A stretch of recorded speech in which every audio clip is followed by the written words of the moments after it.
Centro de Referência em Inteligência Empresarial, ele está dentro da COP para tentar entender essa sociedade do conhecimento. E a gente fez alguns projetos com essas empresas e outras que eu não botei aí. E o que eu vou falar hoje aqui é tentar desmistificar um pouco, né? O título não é muito chamariz, não é um bom chamariz o título da palestra. Vai ficar parecendo que a gente vai falar do futuro. Eu não vou falar do futuro, eu quero falar do presente, do que está acontecendo, que para mim é essa sociedade do conhecimento. Eu vou tentar falar sobre isso. E falar sobre isso de um ponto de vista que é um pouco diferente, né? Por isso aquela imagem inicial meio desfocada, é porque eu acho que o nosso problema é a gente não tem um óculos adequado para tentar enxergar o mundo que a gente está vivendo. Então, é um pouco sobre isso que eu vou falar. Nesse contexto, que tipo de empresas, pessoas, profissionais tende a ser valorizado? Porque você sabe que depende da época histórica. A gente se veste de um determinado jeito, Leila Diniz, por exemplo, que está ali, olha o biquíni dela. Foi um escândalo há 40 anos atrás se vestir dessa forma ou aparecer de biquíni, uma mulher grávida de biquíni. Foi uma pessoa que quebrou paradigmas, uma mulher que, à frente do seu tempo. Vendo a foto dela hoje, você não chama atenção nenhuma, porque depende do tempo, né? Que pessoas, profissionais e empresas dão certo, depende do período, do ambiente, do contexto que você está vivendo. Não basta só a vontade, não basta só a ideia.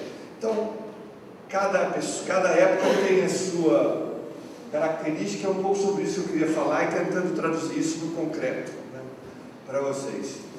Então, eu vou começar contextualizando, tentando entender esse mundo que a gente está vivendo e trazendo alguns dados para a nossa reflexão.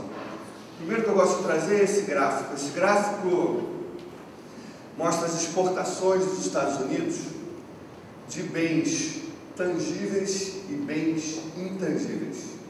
Um bem tangível, o nome está dizendo, eu posso segurar na mão. Tem átomo envolvido. Uma cadeira é um bem tangível. Um avião, um computador, um celular, soja, ferro, tudo isso são bens tangíveis. Eu consigo ver, eu consigo segurar. Um bem intangível, eu não consigo segurar na mão. É imaterial. Software, por exemplo, é um produto intangível. Eu não consigo segurar na mão. Eu até gravo no CD ou no pendrive, mas o software eu não preciso nem ter no computador, eu baixo e uso. Produtos da indústria cultural, filme, música, programa de televisão, informação, são coisas intangíveis. Até 95, essas coisas intangíveis pesavam pouco na pauta de exportações americanas. A partir de então, cresceu de maneira acelerada. Em 2006, eu parei aqui, mas se a gente continuar esse gráfico, já passou de 60%. Em 2006, pela primeira vez na história da humanidade, a exportação de bens intangíveis superou a de bens tangíveis. Os Estados Unidos ganhou mais dinheiro exportando coisas intangíveis do que tangíveis. E daí? Vocês deviam me perguntar assim, e daí? Só que a gente tem que começar a se acostumar a olhar além do que aparece na nossa frente.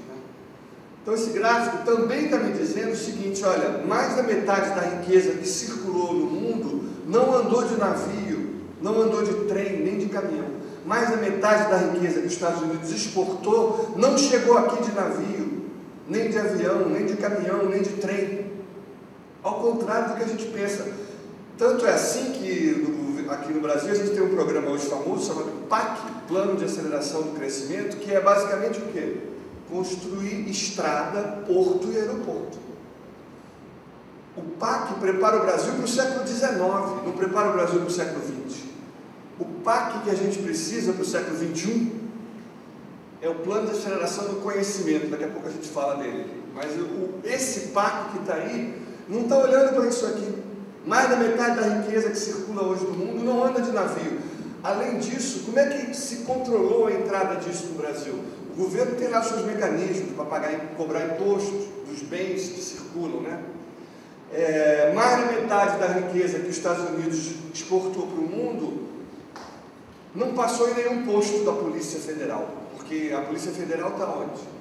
No porto, no no aeroporto, controlando, é por ali que se chegava, a riqueza chegava por ali. Hoje, entra na nossa casa direto. Alguém baixou, a empresa que baixou o software e não declarou isso para a Receita, não pagou imposto nenhum. Aqui nessa sala eu sei que ninguém foi, mas fora dessa sala as pessoas costumam baixar música para ouvir e não pagam nada por isso. Como é que eu sei? Como é que eu cobrei imposto de quem? Se mais da metade da riqueza que entrou aqui, entrou por um caminho que a gente não está acostumado, a gente não viu, a gente não tem óculos para ver isso aqui em azul, que é intangível. E é curioso isso, porque eu não estou falando de uma economia marginal, não é uma coisinha, é mais da metade da riqueza do mundo. Nós não estamos vivendo mais no mundo do Carlitos, Tempos Modernos, um belíssimo filme do Carlitos, que retrata o início da industrialização do mundo. Se vocês pegarem qualquer produto tangível, além disso, além de mais da metade das exportações já ser de produtos intangíveis, vamos olhar agora para os produtos tangíveis e olhar para o que na engenharia de produção se chama assim, os fatores de produção, aquelas coisas que a gente precisa usar para construir essa cadeira. Para fazer essa cadeira, eu preciso de um operário, eu preciso de dinheiro, eu preciso de matéria-prima, eu preciso de madeira, eu preciso de energia para fazer o ferro torcido dessa forma aí, terra, capital, trabalho, energia e matéria-prima, são os 5 fatores de produção que até hoje explicaram o processo de criação de riqueza no mundo. Se vocês pegarem um produto intangível como software, eu precisei de terra, o Linux, por exemplo, que é um sistema operacional que começou com um cara chamado Linus Torvalds, que é um finlandês, e a história é interessante, ele brigou com a namorada deu um pontapé na bunda. O inverno na Finlândia é um negócio frio pra cacete, o cara não tinha mais nada para fazer, ele resolveu fazer um sistema operacional. E teve a ideia de botar o código desse sistema operacional aberto na internet para quem quisesse baixar e usar, com o único compromisso seguinte: olha, se você modificar e melhorar o meu software, coloca também de graça para todo mundo poder baixar. E aí foi se criando uma comunidade um atrás do outro, e o Linux está aí até hoje. Pois bem, o Linus Torvalds, para fazer o Linux, ele precisou ter dinheiro, não tinha um centavo no bolso. Fez o software sem ter dinheiro, sem ter capital. Não precisou ser dono de terra para fazer um software. Não precisou ter matéria-prima. Não precisou... Só precisou de um pouquinho de energia. Não precisou de terra, capital, trabalho, nem de energia. Um pouquinho de energia. Então esses aqui, eu não uso terra, capital e trabalho para fazer intangível. Mas um avião eu preciso de operário para fazer um avião. É um produto tangível. Num produto tangível, eu uso esses fatores de produção. Mas o Institute for the Future, que é uma organização americana, ele fez um estudo para saber o seguinte: do total das exportações americanas, qual o percentual de cada um desses fatores de produção aqui? E chegou à conclusão que, em 2006, 70% das exportações americanas estavam relacionadas com conhecimento. E só 30% com o resto: terra, capital, trabalho, energia e matéria-prima. 70% conhecimento, 30%. Pegue a banana, por exemplo. A banana é um produto tangível, a gente come a banana. A banana quase desapareceu no Brasil por causa de uma praga chamada cigatoga. A cigatoga era uma praga aí que estava matando a banana no Brasil, os bananais. A Embrapa, que é uma empresa do conhecimento, uma empresa do século XXI, desenvolveu uma nova espécie de banana, que é a banana pioneira, que é a que a gente come hoje. Eu não exagero quando eu digo o seguinte: a banana pioneira que a gente come hoje, ela é 60% conhecimento, 40% banana. Óbvio que eu não estou querendo dizer com isso que quem comer banana vai se tornar mais inteligente.